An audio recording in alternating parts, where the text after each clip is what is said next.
अनीता जी अपने कमरे में फोन कान पर लगाए बैठी थी। अभिषेक जी वहीं बेड पर बैठे उनकी बातें सुन रहे थे। कब आ रहे हैं आप सब? आज ही आने वाले थे ना? अनीता जी ने फोन पर कहा। सामने से किसी लड़के की आवाज आई। दादी, मैं अमित को कब से भेज रहा हूँ, लेकिन वो जाने को तैयार ही नहीं है। बस जिद पकड़े अड़ा हुआ है कि मेरे बिना नहीं जाएगा। उसकी बात पर अनीता जी नरम आवाज में कहती हैं, सही तो कह रहा है वो। हमने आप सबको बुलाया है। आप जानते हैं ना, हमें आप सबकी ज़रूरत है। आप सभी अंश को समझा सकते हैं। फिलहाल कम से कम ध्वनि को किसी का सहारा तो मिलेगा। दादी, मुझे वहां नहीं आना। आरांस के लिए वो नकुल है ना? सामने वाले लड़के की आवाज में हल्की जलन थी। उस लड़के पर हमें थोड़ा भी भरोसा नहीं है। अगर आरांस के लिए वो खास ना होता तो हम उसे घर में घुसने भी नहीं देते। वो शकल से हमें घटिया लगता है। अनीता जी की आवाज इस वक्त कठोर थी। है ना? फिर भी आरांस अपने बचपन के दोस्त को छोड़कर उस कमीने लड़के के साथ रहता है। अब आप ही बताइए दादी, जब वो मुझे कोई वैल्यू ही नहीं देता तो मैं क्यों आऊं? अब अनीता जी सख्त आवाज में कहती हैं, देखिए विवेक, आप आरांस के बचपन के दोस्त हैं। भले ही इस वक्त आरांस को वो नकुल भा रहा है, लेकिन फिर भी वो आपसे ही अपने दिल की बातें शेयर करता है। अभी आपके दोस्त को आपकी ज़रूरत है। आप हमारे पोते जैसे हैं। बचपन से देखा है हमने आपको। हमें आप पर और अमित पर भरोसा है। आप अर्चना और अमित कल आ रहे हैं बस। अब अमित को दीजिए। विवेक अब उनके आदेश को टाल नहीं सकता था। वो बेमन से कल आने की मंजूरी दे देता है, फिर फोन अमित को दे देता है। अमित एक्साइटिंग टोन में कहता है, यू आर द बेस्ट दादी। अब अगर विवेक भाई आ रहे हैं तो कल मैं भी उनके साथ आ जाता हूँ। आखिर मुझे भी तो अपनी इकलौती भाभी से मिलना है। हाँ, जल्दी आइए। अभी आपकी भाभी को अपने देवरों की जरूरत है। आसनों ने तकलीफ देने में कोई कसर नहीं छोड़ी है। अनीता जी उसे कल से लेकर अब तक की सारी बात बताती है, जिसे सुनकर अब अमित भी सीरियस हो गया था। वो थके हुए लफ्जों में कहता है, दीदी के साथ जो हुआ है उसका दुख हमें भी उतना ही है दादी। लेकिन भाई तो उस नकुल की बात में आकर बिना कोई जांच पड़ताल के सीधा भाभी को गुनहगार मान बैठे हैं। हाँ, बेचारी के साथ कितना गलत हो रहा है। आराम से ऐसा कैसे कर सकता है? विवेक की आवाज भी गंभीर थी। आप सब कल आइए, तब हम आगे की बात करेंगे। फिलहाल हम रचना को बुला रहे हैं। उसकी बदौलत कम से कम घर की बहू तो घर में रहेगी। ऐसे नौकरों की तरह उसका उस क्वार्टर में रहना हमें बिल्कुल भी पसंद नहीं है। जी दादी, वैसे भी भाई बुआ की बातों को टाल नहीं पाएंगे। चलिए ठीक है, रखते हैं हम। कल मिलते हैं। अनीता जी इतना कहकर फोन रख देती हैं। फोन रखने के बाद वो वापस किसी को कॉल लगाती हैं। प्रणाम माँ। कुछ ही देर में सामने से आवाज आई। खुश रहिए। रचना, कितने दिन हो गए आप आई नहीं है? उनकी आवाज इस वक्त काफी हद तक स्नेह भरी थी। सामने से हंसते हुए रचना जी कहती है, माँ आप क्या हुआ? लगता है अब आप बूढ़ी हो चुकी हैं। कोई आपकी बात नहीं मानता क्या? रचना, अभी हम मजाक के मूड में नहीं है। यहाँ बहुत बड़ी समस्या हो गई है। अनीता जी उन्हें भी सब बताती हैं, जिसके बाद रचना जी की गंभीर आवाज आई, मैं कल शाम तक आ जाऊंगी। ठीक है। वो फोन रखती हैं। अब सामने बैठे अभिषेक जी कहते हैं, आपने सबको बुला तो लिया है, लेकिन अंश का आपको पता है ना, वो करता अपने मन की है। ऊपर से शिवानी भी ममता के मोह में अंधी हो चुकी हैं। अनीता जी उनकी तरफ देखते हुए कहती हैं, भले ही अंश बात ना माने, लेकिन कम से कम ध्वनि से बात करने के लिए कोई तो होगा। और रही बात शिवानी की, तो वो अपनी बेटी के बदले के लिए दूसरे की बेटी की जिंदगी बर्बाद कर रही है। लेकिन हमें अपनी नज़रों पर पूरा भरोसा है। जिस दिन वो गलत साबित होगी, उस दिन का इंतजार है हमें। सुबह का समय ध्वनि की जल्दी उठने की आदत थी, क्योंकि वो सुबह सुबह ट्यूशन दिया करती थी, तो उसे सुबह उठना ही पड़ता था। कल ही अनीता जी ने उसके लिए कपड़े भेज दिए थे। वो उन्हीं में से एक सिंपल सा पीले रंग का फ्रॉक सूट लेकर रेडी हो जाती है। तैयार होते होते उसे 5:30 हो गए थे। वो अपने रूम को लॉक करके राजवंशी विला की तरफ चली गईं। किचन का काम उसे ज्यादा आता नहीं था। सरिता जी अब तक कमरे से बाहर नहीं आई थी, इसलिए वो साफ सफाई ही करने लगती है। वैसे तो उसे आदत थी कि भोलेनाथ की पूजा के बाद ही कोई काम करती थी। यहाँ उसने अंदर मंदिर भी देखा था, लेकिन कल की घटना को याद कर वो मंदिर न जाकर सीधा काम में ही जुट गई, क्योंकि वो सुबह सुबह अभी किसी झमेले में नहीं पड़ना चाहती थी। कल उसने एक कपड़ा क्या पहन लिया बात का बतंगड़ ही बन गया। वह भी साफ सफाई कर ही रही थी कि एक सर्वेंट जिसके हाथ में एक एक्सपेंसिव बॉल था, वो उसे देखकर कुटिलता से मुस्कुराती है। अभी तक ध्वनि के साथ हुआ हर व्यवहार सभी नौकरों ने देखा था। अब जब मालिक ही किसी की इज्जत ना करे तो नौकर क्या ही करेंगे। वो ध्वनि के पास आकर कहती है, सुनो जी। ध्वनि पलटकर उससे पूछती है। वो लगभग उसी की उम्र की थी। अपने हाथ में पकड़ा वो बॉल उसकी ओर बढ़ाते हुए कहती है, यह सेकंड फ्लोर पर सर को देना है। वो इस वक्त अपने जिम्मे होंगे, लेकिन मैं क्यों? उन्होंने तो मुझे सेकंड फ्लोर पर आने से मना किया है। ध्वनि थोड़ी शर्मिंदगी भी महसूस कर रही थी, क्योंकि वो पत्नी थी उसकी, और उसने उसे नौकरों के भी सबसे नीचे पायदान पर रखा था। वो नौकर हंसकर कहती है, क्या फायदा पत्नी होने का, जब तुम्हारी हैसियत हमारी जितनी भी नहीं। खैर मुझे और काम है, आज तुम ही दे आओ। उसके लहजे में करवाट थी। शायद ध्वनि उन सबकी नजरों में गिर चुकी थी। उन सबको हुकूमत करने के लिए गुलाम मिल गई थी, जिसकी उस घर में नौकरों से ज्यादा वैल्यू नहीं थी। ध्वनि को अपना अपमान महसूस हुआ, लेकिन वो कुछ भी कहती नहीं है। जाहिर सी बात थी कि कुछ कहने का कोई फायदा ही नहीं था। वो उसके हाथ से बोतल लेकर चली गई। वहीं उसको जाते देखकर उस नौकर के होंठ पर शैतानी मुस्कुराहट आ गई। उसके पास उसी की उम्र की नौकर आकर पूछती है, तू तो इस काम पर बहुत इतराती थी, आखिर ये तेरा फेवरेट काम है, फिर तूने उसे क्यों भेजा? उसकी बात सुनकर वो नौकर हंसते हुए कहती है, ये काम अभी भी मेरा सबसे फेवरेट काम है। भला यार को करीब से कौन नहीं देखना चाहेगा। मैंने रोज के लिए ये काम थोड़ी उसे दिया है, सिर्फ आज की बात है। वैसे भी देखना, अब नया ड्रामा होगा। कल तूने सुना था ना कि सर ने उसे सेकंड फ्लोर पर आने से मना किया था। अब जब उसे वो वहां देखेंगे तो उनकी डांट तो उसे पड़ेगी ना। बड़ी आई मिसेज AR बनने, उससे अच्छी इज्जत हमारी है। इतना कहकर दोनों हंसते हुए एक दूसरे को हाई फाई देती हैं। इस तरह ध्वनि सेकंड फ्लोर तक आ गई थी। उसका चेहरा मुरझाया हुआ था। आखिर अभी अभी वो एक सर्वेंट से अपनी बेइज्जती सुनकर आई थी। खैर वो इस फ्लोर पर तो आ गई थी, लेकिन अब मसला ये था कि जिम कौन सा है, क्योंकि वहाँ कई सारे कमरे थे। वो थोड़ा सा आगे बढ़ती है तो उसे एक कमरे से रोशनी आती हुई दिखती है, जबकि बाकी के कमरों की लाइट्स ऑफ थी। वो उसी कमरे के बाहर खड़ी हो जाती है। यहाँ तक तो वो आ गई थी, अब उसकी अंदर जाने की हिम्मत नहीं हो रही थी, लेकिन अब आई है तो जाना तो था ही। काफी हिम्मत करके वो डोर नॉक करती है। कम इन। अंदर से रोबदार आवाज आई, चल ध्वनि, अब सुबह सुबह खड़ी खोटी सुनने के लिए तैयार हो जा। ऐसा नहीं था कि वो बेवकूफ थी, उसको उस नौकर की चाल का अंदाजा हो गया था, लेकिन फिर भी वो आई, क्योंकि उसके पास और कोई चारा नहीं था। ध्वनि दरवाजे को हल्का धक्का देकर अंदर गई। इस वक्त आरांश ट्रेडमिल पर था। ऊपरी शरीर पूरी तरह नेक्ड था। पसीने की बूंदें उसके पूरे शरीर पर चमक रही थीं। चेहरे पर भी काफी पसीना था। उसे इस तरह देखकर ध्वनि की आंखें बड़ी हो गईं। उसने इस दृश्य की कल्पना भी नहीं की थी। उसकी धड़कनें बढ़ती गईं, लेकिन फिर भी वो उसके शरीर से नजरें नहीं हटा पाई। उसके कटीले बदन पर चमक रही पसीने की बूंदें आरांस को हॉट लुक दे रही थी। आरांस को जब बहुत देर तक खुद पर किसी की निगाहों की तपिश का एहसास हुआ, तो वो अपनी नजरें दाईं ओर करता है, जहां ध्वनि अपलक उसे निहार रही थी। उसे ऐसे देखकर आरांस की आंखें छोटी हो गईं। वो तुरंत ट्रेडमिल का बटन ऑफ करके उस पर से धीरे धीरे नीचे आता है। वो उसे देखते हुए उसके करीब बढ़ने लगता है। ध्वनि तो इस कदर उसमें खोई थी कि कब वो उसके करीब पहुंच गया, इसका अंदाजा भी नहीं हुआ। उसे इस तरह देखकर आराज के होंठ के कोने हल्के मुड़े। वो उसके कान के पास जाकर धीमी आवाज में कहता है, बहुत हैंडसम हूं ना मैं? हाँ, वो खुद में खोए हुए बोली, लेकिन फिर अचानक उसे अपने कहे गए शब्दों का एहसास हुआ। वो अपने सेंसेस में लौटी। आरांस अब भी उसके बेहद करीब था। उसे देखकर वो हड़बड़ाकर अपने कदम पीछे लेती है, लेकिन उसकी बुरी किस्मत पीछे टेबल था। उसका पैर उससे लगा और वो गिरने को हुई कि आरांस झट से उसकी कमर पकड़ लेता है। ध्वनि का एक हाथ अपने आप जाकर आरांस की गर्दन से लिपट गया। वहीं दूसरे हाथ में बोतल था, जिसे उसने ऊपर कर रखा था। ध्वनि की धड़कनें जो अब तक डर से बढ़ गई थीं, वो आरांस की करीबी से और बढ़ गईं। वहीं अब आरांस उसके रूप को ध्यान से देख रहा था।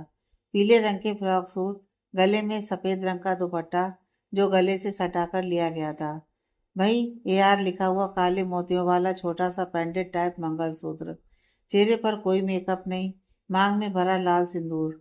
बालों को बेतरतीब से कल्चर में बांध रखा था, जिसके आगे के कुछ जिद्दी बाल उसके चेहरे पर आकर उसकी खूबसूरती बढ़ा रहे थे। वो भी कुछ पल उसकी घनी पलकों की छांव में खोसा गया, लेकिन ध्वनि की छटपटाहट उसे वापस से हकीकत में खींच लाई। वो ध्वनि को खड़ा कर उसके हाथ से बोतल लगभग छीनकर 2 कदम पीछे लेकर कहता है, तुम यहाँ क्या कर रही हो?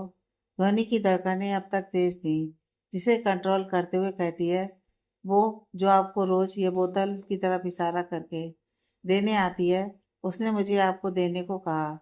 क्या मैंने तुम्हें सेकंड फ्लोर पर आने से मना नहीं किया था? आरांस बोतल टेबल पर रखकर उसे घूरते हुए कहता है, मैंने उनसे कहा था, लेकिन उन्होंने कहा कि उन्हें काम है, तो आज मैं ही दे दूं। कल से वो ही आएंगी। उसने कहा, और तुमने मान लिया? वो तुम्हारी मालकिन नहीं है? आरांस दांत भींचते हुए कहता है, हाँ शायद, लेकिन मेरी इतनी हैसियत नहीं कि मैं उन्हें मना कर सकूं। ध्वनि की आवाज बेहद धीमी थी। हैसियत? भले ही नाम की ही सही, लेकिन तुम यार की बीवी हो। आरांस उसे लाल आंखों से घूरते हुए कहता है। पता नहीं क्यों, लेकिन एक नौकर का ध्वनि को आदेश देना आरांस को खल गया था। ध्वनि उसकी बात सुनकर अपनी मुट्ठियां कसते हुए उसकी आंखों में देखकर कहती है, आप शायद भूल रहे हैं, कल आपने ही सभी नौकरों के सामने मुझे अपनी बीवी मानने से इनकार किया था, और तो और मेरी हैसियत भी सभी से नीचे की कही थी। उनके सामने मेरी इज्जत का तमाशा किया था, फिर सभी की बात कैसे न मानूं? आरांस उसकी आंखों में देखता है, जहाँ उसके लिए बेइंतहा नफरत थी, जो उसे बिल्कुल पसंद नहीं आई थी, लेकिन वो ये जता नहीं सकता था। वो उसकी बात सुनकर डेविल स्माइल करते हुए उसके नजदीक पहुंचा। ध्वनि ने अपने कदम पीछे नहीं लिए थे और ना ही अपनी नजरें उसकी नजरों से हटाई थी। वो ध्वनि की कमर पकड़ अपने करीब करते हुए कहता है, बीबी, तुम्हें दर्द तकलीफ दो और हर जख्म देने का हक सिर्फ मुझे है, किसी और को नहीं। बेशक मैं तुम्हें अपनी वाइफ होने का हक कभी नहीं दूंगा, लेकिन वाइफ तो तुम ही हो, मिसेस ध्वनि आरांस राजवंशी।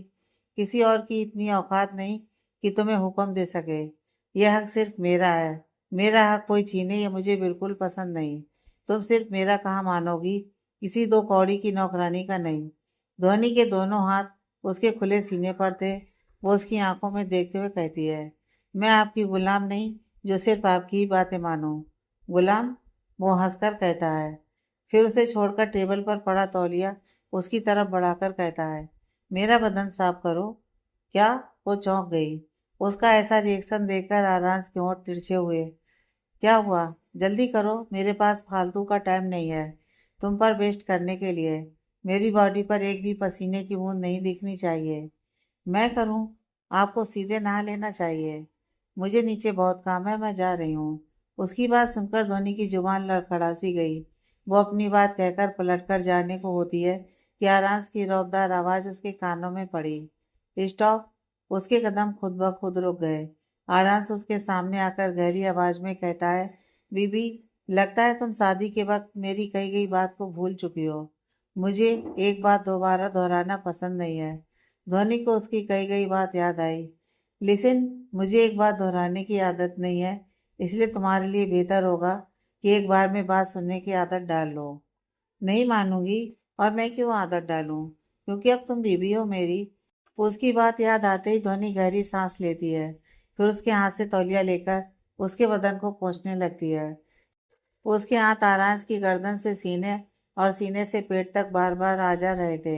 हालांकि उसके हाथ डायरेक्ट टच में नहीं थे, उनके बीच वो तौलिया था, लेकिन फिर भी ध्वनि के शरीर में सिरन सी हो रही थी। न चाहते हुए भी उसके हाथ हल्के कांप रहे थे। उसका चेहरा लाल हो गया था, लेकिन इन सब में उसकी नज़र एक बार भी आरांस की बॉडी पर या उसके चेहरे पर नहीं पड़ी थी।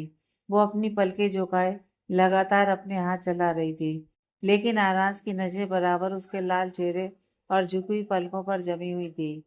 ध्वनि अब अपने हाथ रोककर कहती है, हो गया? बस फिर क्या? आरांस पलट गया। उसका इशारा समझ अब वो उसकी पीठ साफ कर रही थी। ये काम होने के बाद वो उसका तौलिया उसे थमाते हुए कहती है, अब मैं जा रही हूँ। इतना कहकर वो दरवाजे की तरफ बढ़ गई। वो दरवाजा खोलकर जैसे ही बाहर जाने के लिए कदम बढ़ाती है, वैसे ही उसके कानों में वापस से आरांस की आवाज पड़ती है, कल से रोज सुबह आज के ही टाइम पर मुझे मेरा प्रोटीन शेक चाहिए, और अब वो रोज तुम ही लेकर आओगी। उसकी बात सुनकर ध्वनि बिना कुछ बोले चली गई। उसके जाते ही आरांस तौलिया टेबल पर लगभग फेंकते हुए पानी की बोतल उठाकर गटक गया।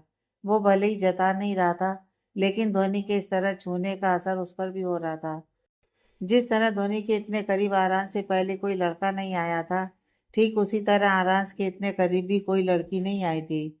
आरांस की धड़कनें भी तेज थी, लेकिन वो ये मानना नहीं चाहता था कि धोनी उसे इफेक्ट कर रही है। इस तरह धोनी जिम से निकलकर अपने दिल वाली जगह पर हाथ रखकर चैन की सांस लेकर कहती है, ऐसा लग रहा था जैसे सांस ही अटक गई हो।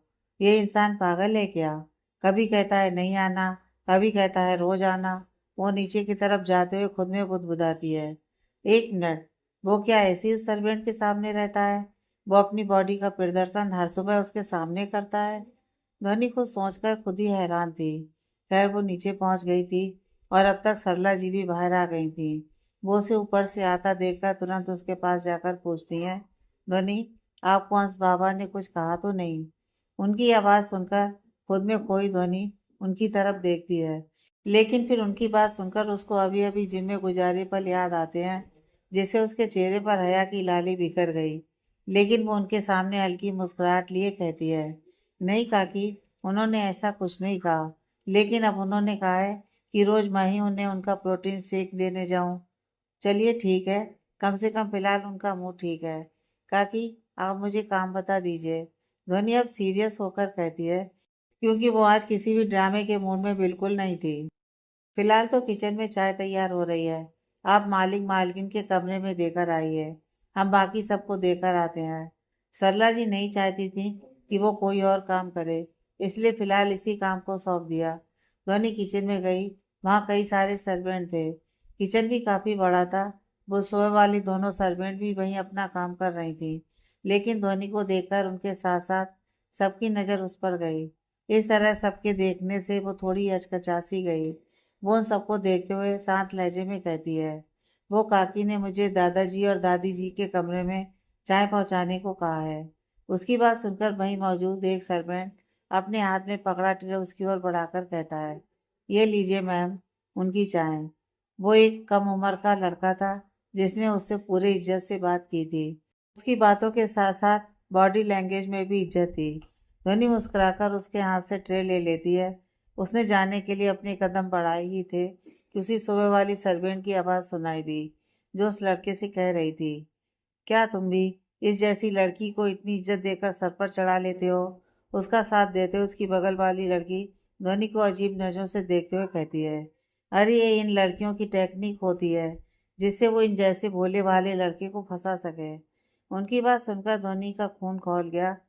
वहीं वो लड़का उन दोनों को कुछ कहने को हुआ कि तब तक ध्वनि उन दोनों को देखते हुए कहती है, आपको ऐसी टेक्निक के बारे में बहुत अच्छे से पता है ना? हाँ, तभी तो यहाँ मौजूद सभी लेडी ने साड़ी और आप दोनों ने घुटनों से ऊपर तक की स्कर्ट पहनी है। वैसे सच में बड़ी खूबसूरती से अपने जिस्म की नुमाइश कर रही हैं आप, लेकिन आप शायद गलत जगह पर आ गई हैं। वो क्या है ना, ये इज्जतदार लोगों का घर है, जहाँ कोई आपके इस जाल में फंसने वाला नहीं है। हाँ, अगर आप कोठे पर जाकर बैठें तो इन सबका बहुत मुनाफा मिलेगा आपको। ध्वनि ने बेहद खूबसूरती से अपने शब्दों को तलवार की तरह इस्तेमाल किया था। आज लग रहा था कि वो लिटरेचर की प्रोफेसर है। हाँ, भले ही वो इंग्लिश की प्रोफेसर थी, लेकिन क्या ही फर्क पड़ता है, वो भी तो भाषा ही है। उसकी बात सुनकर जहाँ वहाँ मौजूद सारे के सारे सर्वेंट अपनी हंसी को कंट्रोल करने की कोशिश कर रहे थे, वहीं वो दोनों जैसे खुद की इतनी भारी बेइज्जती पर तिलमिला सी गईं। उन दोनों को ऐसे देखकर ध्वनि हंसकर कहती है, क्या हुआ, बर्दाश्त नहीं हुआ? वैसे सच ही है, आखिर सच कड़वा जो होता है। इतना कहकर वो जाने को पलटी कि वापस उस लड़की की गुस्से भरी आवाज उसके कानों में गई, तुम दो कौड़ी की लड़की। इससे पहले कि वो अपनी बात पूरी कर पाती, ध्वनि पलटकर रौब से कहती है, अपने शब्द पूरे करने से पहले ये याद कर लेना कि क्या मैं वाकई दो कौड़ी की हूँ। मिसेस ध्वनि आरांस राजवंशी, गॉट इट? कुछ पल रुककर, और हाँ, तुम्हें यह जानकर बेहद खुशी होगी कि तुम्हारा काम आसान हो गया है। अब तुम्हें रोज सुबह ऊपर जाने की ज़रूरत नहीं है, क्योंकि मिस्टर राजवंशी ने अब ये काम मुझे सौंपा है। अब से रोज मैं ही उनको उनका प्रोटीन शेक पहुंचाने जाऊंगी, इसलिए अब तुम फ्री होकर अपना नीचे वाला काम करो। इतना कहकर ध्वनि विनिंग स्माइल लेकर पलटकर जाने को हुई कि उसकी नज़र गेट पर गर्व से मुस्कुराती सरला जी पर पड़ी। ध्वनि आगे बढ़कर उनके सामने खड़ी होती है तो वो मुस्कुराकर कहती हैं, बहुत सही जवाब दिया आपने। अब आप जाकर चाय दीजिए, मैं सब संभाल लूंगी। वहीं उस सर्वेंट का तो जैसे मानो कोई सबसे प्यारा ख्वाब टूट गया हो। उसके साथ वाली लड़की अफसोस में सर हिलाकर उससे धीरे से कहती है, कहा था ना, लो हो गई गड़बड़। तुम्हारा सबसे पसंदीदा काम छिन गया। एआर के करीब जाने का मौका तुमने अपनी फालतू की चालाकी से खो दिया। सरला जी उन दोनों को गुस्से से घूरते हुए कहती हैं, बहुत जुबान चलाने का और दिमाग चलाने का शौक है ना। हमारे ख्याल से तुम दोनों इस जगह के लिए नहीं बनी हो।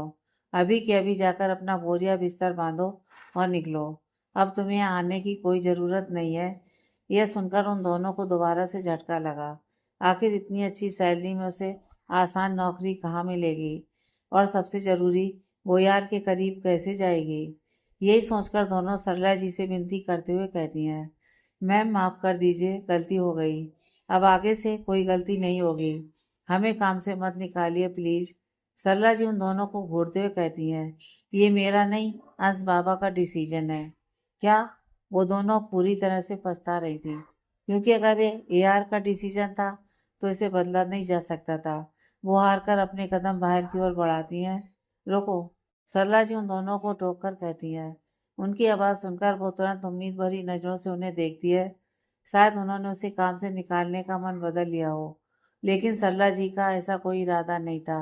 अगर जिंदा रहना चाहती हो तो बाहर अपना मुंह बंद रखना। सरला जी का इशारा किस ओर था वो समझकर वो दोनों बस सर हिलाकर चली गईं। सरला जी बाकी के सर्वेंट को देखकर आदेशात्मक लहजे में कहती हैं, देख लिया ज़्यादा मुंह चलाने का नतीजा। अगर अब आप लोगों के मुंह से ध्वनि के लिए एक भी गलत शब्द निकला तो आप सभी अपनी नौकरी से हाथ धो बैठेंगे।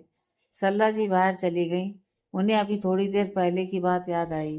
ध्वनि को किचन में भेजकर वो ऊपर सबको कॉफ़ी देने चली गईं, क्योंकि बाकी सब लोग कॉफ़ी ही लेते थे। जब वो आरांस के कमरे में पहुंची तो आरांस अपने लैपटॉप में कुछ देखकर डेविल स्माइल दे रहा था।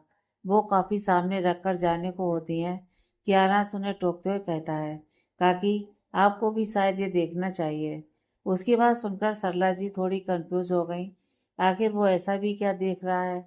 वो आराज की बगल में जाकर खड़ी हो गई और लैपटॉप पर नजरें टिका लेती हैं।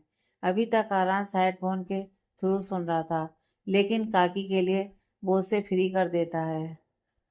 अब आवाज़ पूरे कमरे में गूंज रही थी। वो कुछ और नहीं बल्कि किचन में लगी सीसीटीवी की लाइव वीडियो थी। वहाँ जो हो रहा था वो आरांस और सरला जी सब देख और सुन रहे थे। आरांस ध्वनि के इस डेयरिंग रूप से काफ़ी इम्प्रेस था, लेकिन उन दोनों लड़कियों पर उसे बेहद गुस्सा आ रहा था। वो सरला जी से कहता है, अभी के बाद ये दोनों मुझे इस घर में नहीं दिखनी चाहिए। जी अंश बाबा, सरला जी झट से कहती हैं। उनकी तो जैसे मनमांगी मुराद पूरी हो गई हो। दरअसल उन्हें भी वो दोनों बिल्कुल पसंद नहीं थी, लेकिन वो बिना इजाज़त के उन्हें नौकरी से निकाल भी नहीं सकती थी। लेकिन आज इजाज़त मिलने के बाद वो देर न करते हुए तुरंत नीचे जाकर अपना काम कर चुकी थी। सरला जी ये सब सोचकर राहत की सांस लेती हैं। अब कम से कम डर से ही सही, लेकिन नौकर तो ध्वनि को परेशान नहीं ही करेंगे। इस तरह आरांस हंसते हुए कहता है, अच्छा लगा देखकर कि कम से कम तुम में हिम्मत तो है बीबी, लेकिन जल्दी तुम और तुम्हारी हिम्मत टूटेगी। लेकिन कारण सिर्फ मैं बनूंगा। उसका ओरा इस वक्त बेहद डरावना था। सब इस वक्त नाश्ते के लिए डाइनिंग टेबल पर मौजूद थे। सुबह क्या क्या हुआ ये किसी को पता नहीं था। खैर इतने सारे नौकरों में दो नौकरों का नहीं होने का किसी को कोई एहसास नहीं हुआ था। सभी नाश्ता कर रहे थे। आराम से इस वक्त सभी के साथ मौजूद था।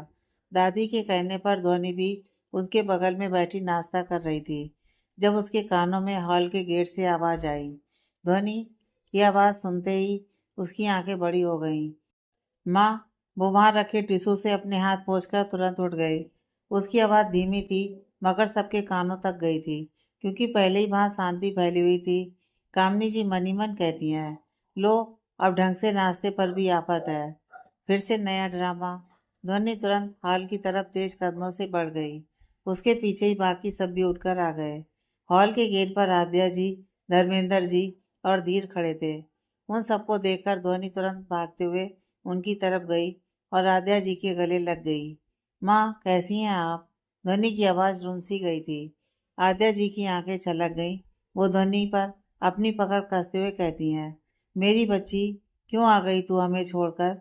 ध्वनि उनसे अलग होकर धर्मेंद्र जी के गले लग जाती है। धर्मेंद्र जी भी उसे अपनी बाहों में छिपाते हुए कहते हैं, लाडो, कहाँ चली गई थी आप? हम लोगों ने कितना ढूंढा है आपको। दीदी, आप यहाँ क्या कर रही हैं? और उसकी नज़र उसकी मांग और गले पर गई। आपने शादी कर ली? धीर शॉक्ड एक्सप्रेशन के साथ पूछता है। वहीं उसकी बात सुनकर अब आद्या जी और धर्मेंद्र जी की नजरें भी उन सुहाग की निशानियों पर गईं, जिसे देखकर वो दोनों भी जैसे स्तब्ध रह गए। उन्हें बस ये खबर मिली थी कि ध्वनि यहाँ है, लेकिन उसकी शादी का दूर दूर तक उन्हें अंदाजा नहीं था। वहाँ हॉल में खड़े लोग उन्हें ही देख रहे थे कि अब क्या रिएक्शन होगा। आराज की नज़र सब पर गई, लेकिन शिवानी जी पर जाकर टिक गई, क्योंकि उनके चेहरे पर शैतानी मुस्कुराहट थी।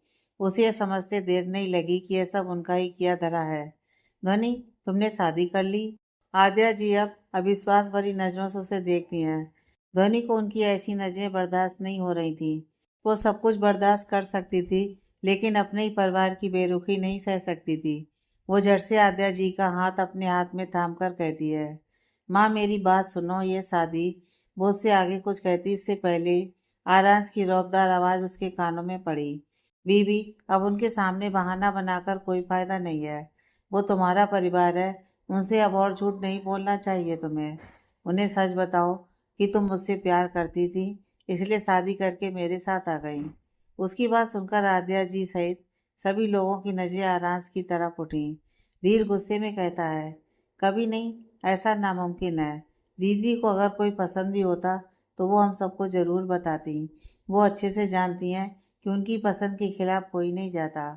सब उनकी खुशी में खुश होते हैं। मैं विश्वास ही नहीं कर सकता कि उन्होंने ऐसा कुछ किया है। ये सब जरूर आप लोगों की कोई चाल है। धीर की बात सुनकर ध्वनि चैन की सांस लेती है। उसके परिवार को उस पर पूरा भरोसा था। आरांस धीर की तरफ देखता है। उसको देखकर गुस्से से उसकी मुट्ठियां कस गईं। यही हाल शिवानी जी का भी था। आखिर उन सबकी नज़रों में वही तो गुनाहगार था। आरांस अपने गुस्से को काबू करके कहता है, हमें तुम लोगों से कोई चाल चलने की ज़रूरत नहीं है, क्योंकि तुम लोगों का स्टेटस हमसे बहुत नीचे है। अगर स्टेटस की बात है तो आपने मेरी बहन से शादी ही क्यों की? धीर को भी इस वक्त उस पर बेहिसाब गुस्सा आ रहा था। आवाज़ नीचे। मुझे पसंद नहीं मेरे सामने कोई ऊंची आवाज़ में बात करे। आरांस को एक तो धीर पर वैसे ही बहुत गुस्सा आ रहा था, ऊपर से उसकी बातें उसका खून जला रही थी। ध्वनि कहीं ना कहीं जानती थी कि उनकी नफरत की वजह उसके परिवार से ही जुड़ी हुई है, इसलिए फिलहाल वो कोई रिस्क नहीं लेना चाहती थी, क्योंकि उसे आरांस पर कोई भरोसा नहीं था। वो कुछ भी कर सकता था। ध्वनि धीर के पास जाकर उसका हाथ पकड़कर उसको शांत करते हुए कहती है, धीर, शांत हो जा। फिलहाल मैं तुझे कुछ भी नहीं बता सकती। तू माँ पापा को लेकर घर जा। लेकिन दीदी, आप, तुझे भरोसा है ना मुझ पर? ध्वनि ने सवाल किया तो धीर से हिला देता है। भाई, भरोसा कायम रख, मैं जल्दी ही आ जाऊंगी। कुछ नहीं होगा मुझे, वो मुस्कुराकर कहती है। लेकिन ध्वनि, आद्या जी ध्वनि को वहां छोड़कर नहीं जाना चाहती थी। माँ, आप फिक्र मत कीजिए, मैं सब ठीक कर दूंगी, बस कुछ दिन। ध्वनि उनके गले लगकर बोली, मुझे मेरी लाडो पर पूरा भरोसा है। हम सब हमेशा तुम्हारे साथ हैं। जल्दी आना। धर्मेंद्र जी उसके सिर पर हाथ फेर कर कहते हैं, जिस पर ध्वनि बस सिर हिलाकर रह गई। वे लोग वहां से चले गए और वो उन्हें बस जाते हुए देखती रही। उसकी कुछ बूंदे आंसू कहीं चौखट पर गिर गए। वो गहरी सांस लेकर अपने आंसू को साफ कर अंदर आई। सब उसे ही देख रहे थे। कामनी जी मुंह बनाकर कहती हैं, हो गया तमाशा खत्म। वैसे बड़ा अच्छा नाटक किया है उन्होंने। नाटक तो करेंगे ही, ये सब तो इनकी रगों में दौड़ता होगा, शिवानी जी घृणा से कहती हैं। ध्वनि ने बदले में कुछ नहीं कहा, क्योंकि वो जानती थी कि कहने का कोई फायदा है नहीं। आप लोग आज थोड़ी देर से ऑफिस जाइएगा, अनीता जी उन सबको आदेशात्मक लहजे में कहती हैं। क्यों माँ? शिवानी जी पूछती हैं। अभी थोड़ी देर में रचना आ रही है, उनका कहना है कि उन्हें सब अपने सामने चाहिए। इस बार अभिषेक जी उसको जवाब देते हुए कहते हैं, दीदी, आपको आने में कोई परेशानी तो नहीं हुई? रंजीत जी सोफे पर बैठी एक औरत के पैर छूते हुए बोले। अनीता जी और अभिषेक जी के साथ बाकी सभी वहीं बैठे थे। वही वो औरत करीब 45 के आसपास थी। चेहरे पर वही अनीता जी वाला रौब। कत्थई रंग की एकदम सादी सी साड़ी पहने, गले में पतली सी सोने की चैन और हाथ में तुलसी की माला। यह है रचना राजवंशी, अनीता जी की बड़ी बेटी। ये रुद्र और रंजीत से भी बड़ी हैं। इन्होंने कभी शादी नहीं की। वो अपने मन की शांति के लिए हरिद्वार चली गई। अब वो वहीं एक आश्रम चलाती हैं। कभी कभी यहाँ रहने आ जाती हैं। नहीं, मुझे कोई प्रॉब्लम नहीं हुई। मुझे आदत है ऐसे सफ़र की, वो सिर हिलाकर कहती हैं। उन्होंने अच्छी खासी पढ़ाई की थी। वो वेल एजुकेटेड हैं। बड़े दिनों बाद आई हैं आप दीदी, कामनी जी ज़बरदस्ती मुस्कुराते हुए कहती है, क्योंकि रचना जी उन्हें और वो रचना जी को बिल्कुल पसंद नहीं करती। मुझे तो लगता था आपको खुशी होगी कि मैं इतने दिन नहीं आई, लेकिन कोई बात नहीं। ये जानकर आपको बहुत खुशी होगी कि मैं इस बार कई दिनों के लिए आई हूँ। रचना जी उन्हें देखते हुए तिरछी मुस्कान लिए बोली, ये तो अच्छी बात है। वो ऊपर से दांत दिखा रही थी, लेकिन अंदर ही अंदर वो उनको कोस भी रही थी। भाभी, आपकी नई बहू कहाँ है? मैंने तो सबको सामने रहने को कहा था। क्या वो सब में नहीं आती? रचना जी शिवानी जी को देखते हुए कहती हैं। उनकी बात सुनकर शिवानी जी की मुस्कुराहट फीकी पड़ गई। आखिर उन्होंने ही तो ध्वनि को वहां से भेजा था। इस वक्त ध्वनि स्टोर रूम की साफ सफाई कर रही थी। सही कहा आपने, वो सब में नहीं आती है, आरास बिना किसी भाव के कहता है। उसकी बात सुनकर रचना जी उसकी तरफ देखकर कहती हैं, क्या मैंने आपसे कुछ पूछा? फाइन, मैं ऑफिस जा रहा हूँ। वो अपने कदम बाहर की तरफ बढ़ाता है। हाँ, तभी एक जोरदार चीख सभी के कानों में जाती है, जिसे सुनकर आरांस के तेज बढ़ते कदम गेट तक जाते हुए रुक गए। अभी सब यही सोच रहे थे कि ये चीख किसकी थी। तभी किचन से सरला जी भागते हुए बाहर आईं। वो स्टोर रूम वाले डायरेक्शन में देखते हुए कहती हैं, ये आवाज़ ये आवाज़ तो ध्वनि की है। वो तेज कदमों से स्टोर रूम की तरफ भागी। बाकी सब भी उनके पीछे गए। आरांस भी पता नहीं क्यों, लेकिन उस तरफ बढ़ गया। ये क्या हुआ आपको? सरला जी सामने का नज़ारा देखकर परेशान हो गईं। दरअसल ध्वनि एक स्टूल पर चढ़कर जाले साफ कर रही थी। वो स्टूल भी पुराना था, वजन ज़्यादा पड़ने के कारण टूट गया, जिससे बैलेंस खोकर ध्वनि पीछे की तरफ गिरी। उसकी बुरी किस्मत, पीछे खाली जगह नहीं थी। वहाँ एक पुराना रैक रखा हुआ था, जिस पर वो गिरी, और ऐसे में उसकी चीख निकल गई। अब हालात ऐसे थे कि वो रैक नीचे गिरा था, ध्वनि रैक पर गिरी थी और उसका पैर स्टूल में फंसा हुआ था। ध्वनि बेहद खराब हालत में थी। तब तक बाकी सभी वहां पहुंच चुके थे। रचना जी उसकी हालत देखकर दया भरी आवाज में कहती हैं, ये क्या हुआ बच्ची को? ध्वनि की हालत देखकर सबकी आंखें बड़ी हो गईं। ध्वनि दर्द से करा रही थी। उसकी आंखों से आंसू अपने आप बहे जा रहे थे। सरला जी परेशान सी उसके करीब बैठकर उसका पैर स्टूल से निकालने की कोशिश करती हैं। हाँ, काकी प्लीज नहीं, बहुत दर्द हो रहा है, ध्वनि चीखते हुए बोली। सरला जी घबराकर पीछे हो गईं। उनकी नज़र ध्वनि की पीठ पर गई। रैक पर गिरने के कारण शायद उसकी पीठ में गहरी चोट आ गई थी, क्योंकि पीछे के कपड़े पर खून के बड़े से धब्बे थे। वो देखकर उनकी आंखें और बड़ी हो गईं।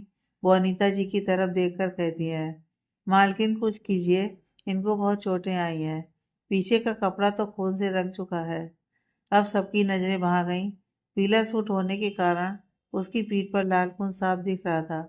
आराज जो वहां खड़ा सब देख रहा था, वो आगे बढ़कर ध्वनि की तरफ आता है। उसे आता देखकर सरला जी साइड हो गई। वो ध्वनि को एक नज़र देखता है, जिसके चेहरे पर इस वक्त बेहिसाब दर्द झलक रहा था। वह उसके पैरों को पकड़ उस टेबल से निकालने का ट्राई करता है।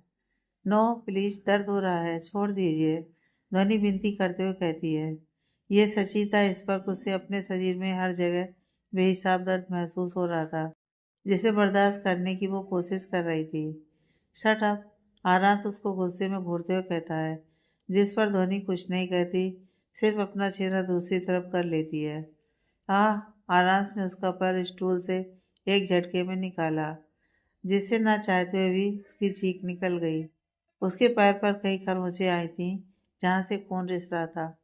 आरांस उसे झट से गोद में उठाकर बाहर लेकर जाते हुए कहता है, काकी, लेडी डॉक्टर को कॉल कीजिए। आरांस उसे तेज कदमों से सेकंड फ्लोर पर लेकर जाने लगता है। जब ध्वनि को यह महसूस हुआ, तो वो दर्द भरी आवाज में कहती है, आप उधर कहाँ लेकर जा रहे हैं? मेरा कमरा तो बिला के बाहर है ना। मैंने तुमसे कहा ना अपना मुंह बंद रखो। मैंने तुमसे राय नहीं मांगी। वो लाल आंखों से उसे घूरते हुए कहता है। ध्वनि ने भी फिलहाल कुछ कहना मुनासिब नहीं समझा, क्योंकि इस वक्त दर्द से उसकी जान जा रही थी। वैसे भी वो जानती ही थी कि आरांस खुद उसे ज़्यादा देर तक अपने कमरे में नहीं रखेगा। सरला जी डॉक्टर को फ़ोन करके तुरंत आरांस के पीछे गईं। बाकी सब नीचे ही रह गए। कामनी जी मुंह बनाकर कहती हैं, लो एक और नया बखेड़ा। जब से ये लड़की आई है हमारी ना तो सुबह और ना ही शाम शांति से होती है। भाभी, अगर आप खुद किसी को शांति से रहने दीजिएगा तो शांति आएगी ना। ये तो कर्मा है, जो जिसे जो देता है वही वापस लेता है। रचना जी को उनकी बात पसंद नहीं आई थी, क्योंकि अभी अभी उन्होंने खुद ध्वनि की दयनीय हालत देखी थी। दीदी, आप उसकी तरफदारी मत कीजिए। पहले उसी ने हमारे घर की खुशी छीनी है। कामनी जी गुस्से में बोली। अनीता जी उसकी बात सुनकर सिर हिलाते हुए कहती हैं, मेरे ख्याल से बाकी सबको अब ऑफिस जाना चाहिए।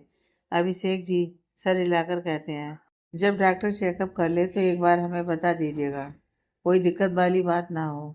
अभिषेक जी, रुद्र जी, रंजीत जी और शिवानी जी निकल गए। शिवानी जी ने इस घटना के बाद कुछ भी नहीं कहा था। उन्होंने ध्वनि की हालत देखी थी और खुद ही तो वहाँ की सफाई के लिए कहा था उन्होंने। अब उन्हें उसके लिए बुरा लग रहा था। वो दिल की बुरी नहीं थी, लेकिन राशि की ऐसी हालत का जिम्मेदार ध्वनि के परिवार को मानती थी। यही उनके ध्वनि के प्रति कड़वाहट का कारण था। लेकिन अभी उसकी हालत ने उन्हें गिल्ट में डाल दिया था। उन्होंने ऐसा बिल्कुल नहीं चाहा था। वो बस ध्वनि को दर्द में देखना चाहती थी, लेकिन इस तरह से बिल्कुल भी नहीं। इस तरह आरास कमरे से बाहर खड़ा था। अंदर सरला जी और एक लेडी डॉक्टर जो ध्वनि का ट्रीटमेंट कर रही थी। कुछ आधे घंटे बाद आरांस अंदर आया। ध्वनि की आंखें बंद थीं। सरला जी ने उसके कपड़े चेंज कर दिए थे। उसके पैरों पर पट्टी बंधी थी। डॉक्टर सीरियसनेस के साथ आराम से कहती है, देखिए मिस्टर राजवंशी, मैंने अच्छे से बैंडेज तो कर दिया है, लेकिन पीठ पर चोट काफ़ी गहरी आई है। पैर का तो कुछ दिनों में ठीक हो जाएगा। पीठ के भी घाव तो भर ही जाएंगे, लेकिन पूरी तरह से ठीक होने में काफ़ी वक्त लगेगा, क्योंकि उनकी पीठ काफ़ी मजबूत चीज़ से लगी है। वो तो अच्छा हुआ बैकबोन बच गया, वरना ये क्रिटिकल कंडीशन होता। बैकबोन फ्रैक्चर होता तो जान भी जा सकती थी, या फिर कोमा कंडीशन, और अगर किस्मत अच्छी होती तो वो भी ठीक हो जाता।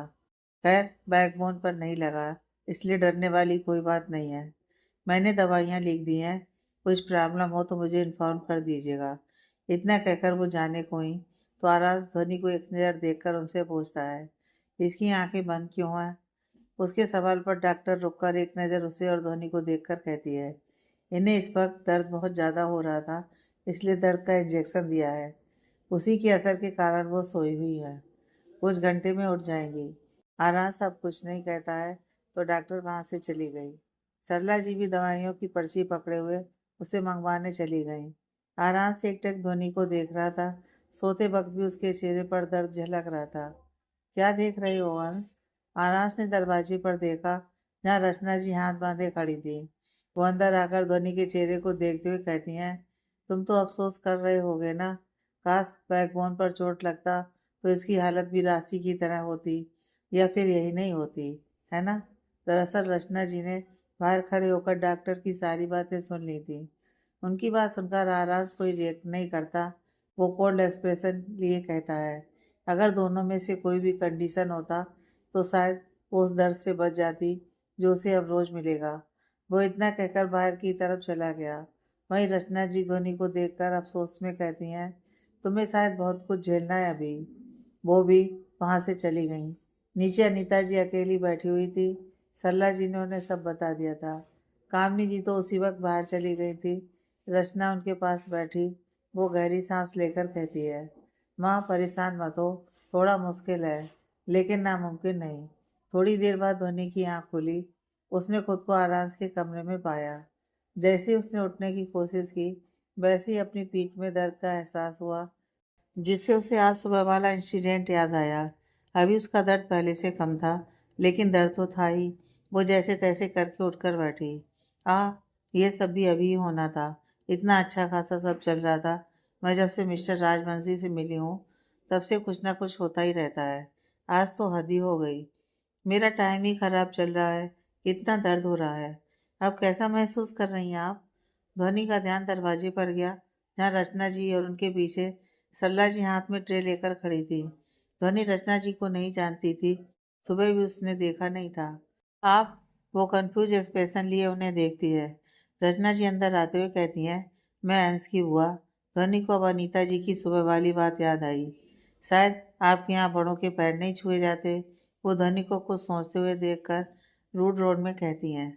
उनकी बात सुनकर ध्वनि हड़बड़ाकर बेड से उतरने की कोशिश करते हुए कहती है, सॉरी। वो उसे उठता देखकर रचना जी मना करते हुए कहती हैं, रहने दीजिए, अभी आपको उठने की ज़रूरत नहीं है।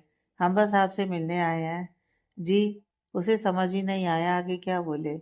सरला जी वो ट्रे ध्वनि के आगे करते हुए कहती हैं, ध्वनि आप ये खा लीजिए, फिर दवाई भी खानी है। ध्वनि सर हिलाकर प्लेट उठा लेती है। रचना जी वहीं सोफे पर बैठ गईं। उनको देखकर ध्वनि से खाया नहीं जा रहा था। आप खा सकती हैं, वो उसकी असहजता भांप कर कहती हैं। तो क्या आपने अंश से शादी अपनी मर्जी से की थी? वो सपाट लहजे में पूछती हैं, क्योंकि उन्हें बातें घुमा फिराकर करना पसंद नहीं था। उसकी बात सुनकर पहला ही निवाला उसके गले में अटक गया। वो खांसने लगी। सरला जी तुरंत पानी पिलाते हुए कहती हैं, आराम से। ध्वनि को अपनी शादी याद आई, जिसे याद करके वो अपना सर नामे हिला देती है।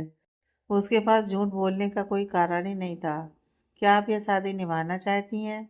उन्होंने तुरंत दूसरा सवाल किया। इस पर ध्वनि सोचने का भी टाइम नहीं लेती। वो तुरंत अपना सर नामे हिला देती है। क्यों? वो तुरंत एक के बाद एक सवाल करती जा रही थी। क्योंकि यह शादी सिर्फ बदले के लिए की गई है। कोई भी रिश्ता जबरदस्ती पर कायम नहीं होता। मैं बस इस शादी से आज़ादी चाहती हूँ। ध्वनि ने बिना किसी झिझक के सीधे कहा। उसकी बात सुनकर सरला जी हैरानी से उसे देख रही थी। वही रचना जी उसे देखकर मुस्कुराते हुए कहती हैं, तो फिर क्यों रह रही हैं आप यहाँ? अगर मुझे यहाँ से जाने दिया जाए तो मैं एक मिनट भी नहीं रुकूंगी। वो बिना किसी भाव के कहती है, आपको नहीं लगता कि सब आपसे नफरत करते हैं? तो कोई बड़ी वजह होगी। इस सवाल पर ध्वनि को सबका अपने लिए व्यवहार याद आता है। फिर सबकी और सरला जी की बातें, जिसमें उसके परिवार को दोषी ठहराना। वो उन सभी के बारे में सोचते हुए कहती है, नफरत की वजह सही हो सकती है, लेकिन ऐसा भी तो हो सकता है कि नफरत गलत जगह दिखा रहे हों। मुझे खुद पर और अपने परिवार पर पूरा भरोसा है। यहाँ सबको बहुत बड़ी गलतफहमी हुई है। ध्वनि ने भी उसी लहजे में कहा था। रचना जी सिर हिलाकर कहती हैं, हाँ, ऐसा बिल्कुल हो सकता है, लेकिन क्या ये साबित करने के लिए आपके पास कोई प्रूफ है? हो सकता है कि आपके परिवार के बारे में आपको कोई गलतफहमी हो। नहीं, मुझे अपने परिवार पर पूरा भरोसा है।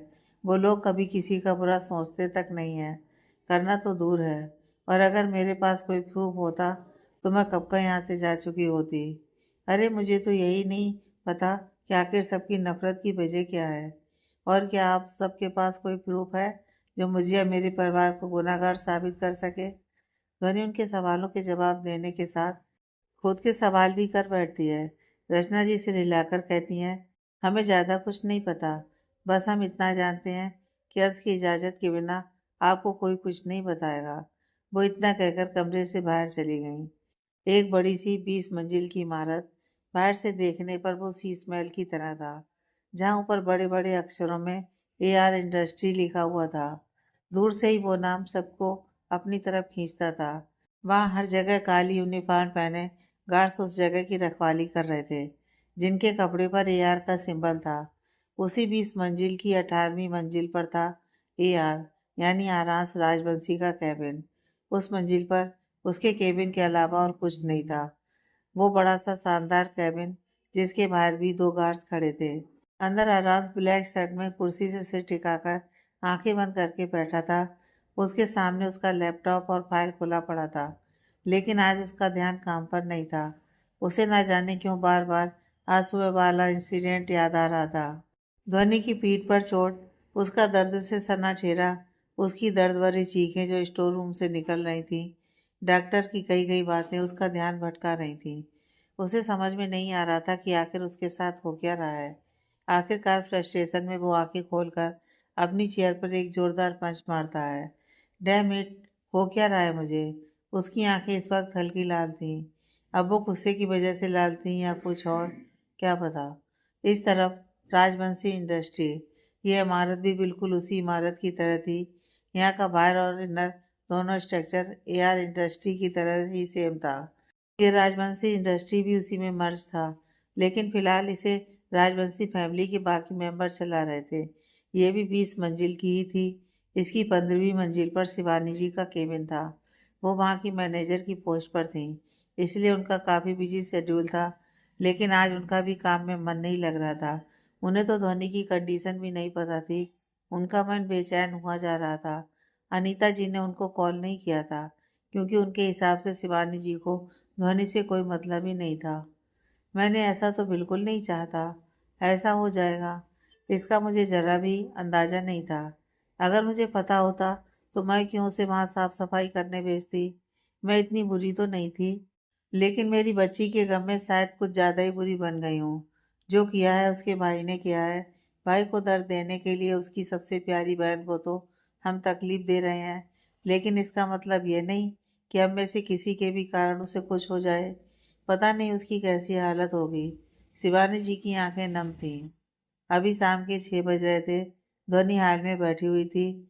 उसे चलने में कुछ खास परेशानी नहीं थी। हाँ, थोड़ा सा दर्द होता था चलते वक्त, लेकिन उतना नहीं कि चला ना जाए। उसे दर्द ज्यादा पीठ में ही था। रचना जी और अनीता जी भी उसके साथ ही बैठे थी। तभी बाहर से 3 जने अंदर आए, जिसमें 2 लड़के और 1 लड़की थी। दादी, कैसी हैं आप? एक हैंडसम सा लड़का भागते हुए अंदर आया और अनीता जी के गले लग गया। ऐसे अचानक किसी के गले लगने से वो हड़बड़ा गईं, लेकिन जब उन्हें समझ आया ये उनका शरारती पोता अमित है, तो वो मुस्कुराकर कहती हैं, हम ठीक हैं, लेकिन आप इस तरह से हमें डराना कब बंद करेंगे? जब आप डरना छोड़ देंगी। अमित प्यारी सी मुस्कुराहट लिए अनीता जी के दोनों गाल खींचते हुए कहता है, बदमाश के बदमाश ही रहेंगे आप। इस बार रचना जी उसे देखकर मुस्कुराते हुए कहती हैं। अमित अब उनकी तरफ सर घुमाकर कहता है, अरे बुआ, आप आ भी गई? क्यों नहीं आना चाहिए था? अरे आप नहीं आती तो मेरा मन कैसे लगता? वो उनके पैर छूते हुए बोला। तभी वो दोनों लोग भी उनके दोनों के पैर छूते हैं। अर्चना, कैसी हैं आप? विवेक आपका ख्याल रखता है या नहीं? रचना जी उस खूबसूरत सी लड़की को देखते हुए पूछती हैं। उनके सवाल पर अर्चना विवेक की ओर देखकर, फिर रचना जी की ओर देखकर मुस्कुराते हुए कहती है, बुआ मैं ठीक हूँ, और ये भी मेरा बहुत ध्यान रखते हैं। रखना ही पड़ेगा ना बुआ, अब उसको तो खुद का ख्याल रहता नहीं है। मैं ना रहूं तो मेरा बेबी अपनी मम्मा के कारण परेशान ही हो जाएगा। विवेक हंसते हुए कहता है। ध्वनि उन सबको कंफ्यूज एक्सप्रेशन लिए देख रही थी। अमित का ध्यान जब उस पर गया तो वो आंखें बड़ी करके एक्साइटिंग टोन में कहता है, वाओ, क्या ये मेरी भाभी हैं? अब विवेक और अर्चना का ध्यान भी ध्वनि पर गया। अमित ध्वनि के पैर छूने के लिए जैसे ही झुकता है, वैसे ही उसकी नज़र पट्टी पर गई। भाभी, ये क्या हुआ? आप कहाँ से गिरी? क्या मेरे सिरफिरे भयानक गुस्सैल भाई ने आपको कहीं से धक्का दे दिया? ध्वनि एक तो वैसे उसे नहीं पहचानती थी, ऊपर से उसकी ऐसी बातें सुनकर वह हैरानी से अपनी आंखें बड़ी बड़ी किए उसे देख रही थी। विवेक और अर्चना की नज़र जब उसके पैरों पर गई तो वो भी थोड़ा परेशान हो गए। उन्हें लगा शायद आरांस की वजह से हुआ, लेकिन रचना जी उनकी गलतफहमी दूर करते हुए सुबह की सब कहानी उन्हें कह सुनाती हैं। अर्चना ध्वनि के पास बैठते हुए कहती है, तुम्हें अपना ध्यान रखना चाहिए था ना। अब देखो चोट लगवा लिया, बहुत ज़्यादा दर्द हो रहा है ना। उनका अपनापन देखकर ध्वनि को समझ ही नहीं आया कि आखिर क्या जवाब दे। उसकी नज़रों के सवाल को भांपकर रचना जी कहती हैं, मैं तुम्हारा सबसे इंट्रो करवा देती हूँ। उन्हें टोकते हुए अमित कहता है, हुआ, मैं भाभी को अपने बारे में खुद बताऊंगा।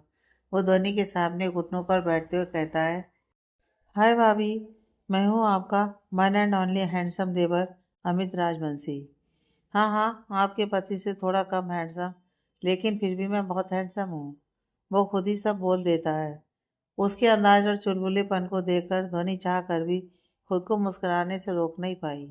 अमित राजवंशी, इसकी उम्र लगभग 24 साल है, आराम से 5 साल छोटा। यह कामनी जी और रंजीत जी का इकलौता बेटा है। इसे जन्म भले ही कामनी जी ने दिया हो, लेकिन इसे अपनी बड़ी मॉम मतलब शिवानी जी से बेहद प्यार है। हर समय मौज मस्ती, हंसते मुस्कुराते रहना इसका शौक है। अपनी पढ़ाई पूरी कर चुका है, लेकिन फिलहाल सिर्फ एंजॉय करना चाहता है। घर में ऐसा कोई नहीं जो इसकी बात सुनकर ना मुस्कुराए, सिर्फ आराज को छोड़कर। धोनी को मुस्कुराता देखकर अमित भी स्माइल करते हुए कहता है, आप तो हंसते हुए और भी अच्छी लगती हैं। आप ना बहुत ब्यूटीफुल हो। एक्साइटिंग टोन में, मैं ना आपको अपने फ्रेंड से मिलवाऊंगा। सब मुझसे जलेंगे कि मुझे कितनी सुंदर भाभी मिली हैं। बस भाई, हमें भी तो मिलने दे। विवेक उसके दोनों कंधे पर हाथ रखकर पीछे की तरफ खींचता है। अनीता जी मुस्कुराते हुए कहती हैं, यह विवेक है, अर्ज के बचपन का दोस्त। विवेक राठौर, उम्र 27। इनका भी फैमिली बिजनेस है जिसे यह संभालता है। आराज के साथ स्कूल टाइम से है।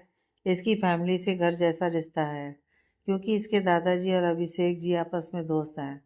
आराज अपने दिल की हर बात इसे शेयर करता है, लेकिन पिछले कुछ सालों से इसके और आराज की दोस्ती पर इफेक्ट पड़ा है।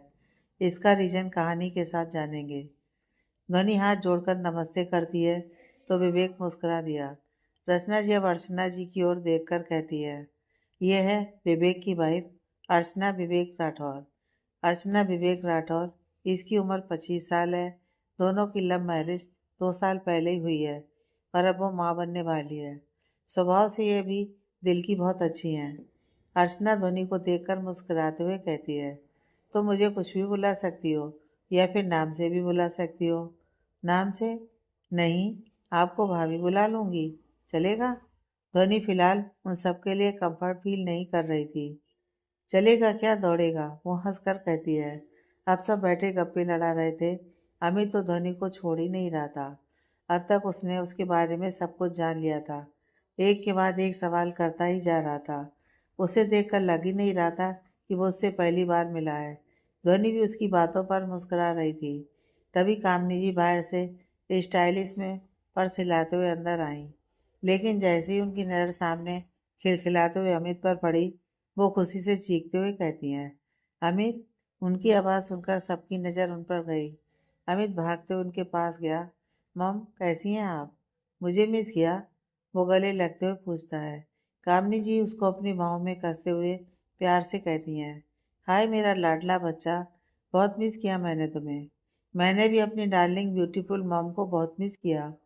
वो उनके दोनों गाल खींचते हुए कहता है, अब कहीं नहीं जाएगा ना? तेरे बिना मुझे अच्छा नहीं लगता। वो उदासी कहती हैं, ये सच भी था। अमित के रहते हुए उन्हें घर के बाहर जाने की ज़रूरत नहीं पड़ती थी।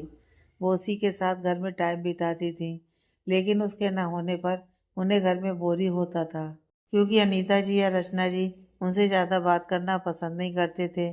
ये कहीं ना कहीं उन्हीं के व्यवहार के कारण था, लेकिन उन्हें इस बात का एहसास नहीं था। ओ मॉम, आप सैड मत हो, मैं अब कहीं नहीं जाऊंगा। अब तो मेरी ब्यूटीफुल भाभी भी आ गई है ना। वो उनको गले लगाते हुए कहता है। उसकी लास्ट की लाइन सुनकर उनकी स्माइल गायब सी हो गई और उनकी नज़र ध्वनि पर गई, जो इधर देखकर मुस्कुरा रही थी, जिसे देखकर वो अपनी आंखें रोल करके मुंह फेर लेती हैं। ध्वनि ने उनका रिएक्शन देखा और उसकी मुस्कुराहट भी गायब सी हो गई। वो खुद से कहती है, कितना अंतर है दोनों में। उनका अपना बेटा उनसे बहुत अलग है। वो किसी को खुश करना नहीं जानती, वहीं अमित हर वक्त सबको हंसाता रहता है। दोनों एक दूसरे के अपोजिट हैं। डिनर पर सब मौजूद थे। आज पूरा परिवार और साथ में विवेक और अर्चना भी बातें करते हुए डिनर कर रहे थे। ध्वनि हमेशा की तरह आराज की बगल वाली चेयर पर बैठी थी। उसके उस तरफ अमित बैठा था। आज पूरे डाइनिंग एरिया का माहौल बदला हुआ था। जहाँ सिर्फ चम्मच की आवाज़ें गूंजती थीं, वहाँ आज सिर्फ बातें ही बातें गूंज रही थीं। वहाँ का बदला माहौल देखकर ध्वनि हैरान थी। आज सब एक दूसरे से बात कर रहे थे और खुलकर हंस रहे थे। उसने इस तरह की कल्पना कभी इस घर में नहीं की थी, लेकिन यह सब पॉसिबल था सिर्फ अमित, विवेक और अर्चना की वजह से। ध्वनि सिर्फ शांति से सबकी बात सुन रही थी और सबको हंसते मुस्कुराते हुए देख रही थी। तभी अभिषेक जी की नज़र उस पर पड़ी। बहू, आप ठीक है ना? उनके अचानक इस तरह पूछने पर ध्वनि हड़बड़ा गई। सबकी नज़र अब उसकी तरफ ही थी। जी, इतना कहकर वो सर झुका लेती है। उसे अजीब सा लग रहा था। हे भाभी, आप इतनी चुप चुप क्यों हैं? आपको पता है, बोलने पर कोई टैक्स नहीं लगता। वो खुद ही बोलकर हंस पड़ा, लेकिन किसी और को हंसी नहीं आई। सब उसकी तरफ ही देख रहे थे। उसकी स्माइल गायब होती गई। वो सबकी तरफ देखते हुए पूछता है, क्या हुआ, अच्छा नहीं था क्या? सब उसकी हरकत पर सिरेला देते हैं और अपना ध्यान खाने में लगाते हैं, लेकिन ध्वनि उसकी हरकत पर मुस्कुरा देती है, जिसे आरास अपनी तेज नजरों से देख चुका था। मेरे सामने तो सिर्फ आग ही उगलती है, वो मन ही मन सोचता है, फिर अपनी सोच पर खींचते हुए, डैम इट, ये क्या भाई आज सोच रहा हूँ मैं। वो फ्रस्ट्रेट होते हुए खाने पर ध्यान लगाता है। विवेक और अर्चना कल आने का कहकर अपने घर चले गए थे। सबने उन्हें रात भर रुकने को कहा था, लेकिन वो सीधा यहीं आए थे और घर पर सब उनका वेट कर रहे थे, इसलिए उनका जाना जरूरी था। बाकी सभी अपने अपने कमरे में जा चुके थे। सिर्फ रचना जी हॉल में बैठी थी। सरला जी बाकी सर्वेंट के साथ किचन समेट रही थी। ध्वनि उनसे मिलकर सीधा बाहर की ओर जाने लगी। रुकिए। ध्वनि पलटकर रचना जी की तरफ देखती है। वो उसके पास आकर सख्त लहजे में कहती हैं, कहाँ जा रही हैं आप? मैं अपने कमरे में जा रही हूँ, वो कंफ्यूज एक्सप्रेशन लिए कहती है। लेकिन वो तो ऊपर है ना। उनकी बात समझकर ध्वनि को लगता है कि शायद उन्हें कुछ नहीं पता, इसलिए वो उन्हें सच बताते हुए कहती हैं, नहीं, मैं बाहर सर्वेंट क्वार्टर में रहती हूँ, लेकिन आपका कमरा ऊपर है। आपको अब वहाँ रहने की ज़रूरत नहीं है, आप अपने कमरे में ही रहेंगी। कल आपका सारा सामान वहाँ रखवा दिया जाएगा। अब आप ऊपर जाइए। उनकी बात सुनकर ध्वनि घबरा गई। आरांश के साथ एक कमरे में सोचकर उसे डर लग रहा था। उसकी शादी को कई दिन हो चुके थे, लेकिन आज तक वो दोनों एक साथ कमरे में नहीं ठहरे थे। शादी की रात भी आरांश गुस्से में बाहर चला गया था, लेकिन उन्होंने ऊपर आने से मना किया है। आप जाइए, वो कुछ नहीं कहेगा। मेरी बातों के खिलाफ वो नहीं जाएगा। बुआ जी, वो कुछ कहने को होती है, लेकिन रचना जी सख्ती से उसकी बात काटते हुए कहती हैं, बस, मैंने कहा ना जाइए। ध्वनि के पास अब कोई चारा नहीं था। वो डरते हुए कमरे की तरफ बढ़ी। आगे की कहानी नेक्स्ट पार्ट में।